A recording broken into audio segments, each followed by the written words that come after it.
Hi అండి, ఈరోజు బీరకాయ కూర నేనైతే ఎలా చేస్తానో మీకు చూపిస్తాను.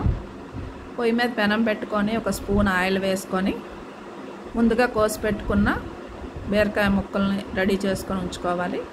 తర్వాత ఆయిల్లో పోపు వేసుకోవాలి. తెల్లుల్లిపాయలు, ఎండుమిరపకాయలు, జీలకర్ర పోపు వేసుకొని ఆ పోపు వేగిన తర్వాత ఉల్లిపాయ ముక్కలు, బీరకాయ ముక్కలు పోపులో వేసుకొని కొద్దిగా పసుపు, సరిపడినంత ఉప్పు వేసి కలిపి మూత పెట్టి మగ్గనివ్వాలండి కూరని.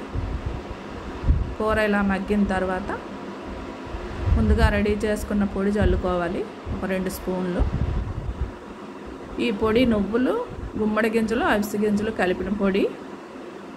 ఈ పొడి వేసుకుంటే కూర చాలా టేస్టీగా ఉంటుంది. ఈ పొడి చల్లుకొని కూర దగ్గరికి అయిపోయిన తర్వాత ఇంకా పొయ్యి కట్టేసుకోవడమేనండి. ఇదిగోండి, బీరకాయ పొడి కూర రెడీ అయిపోయింది.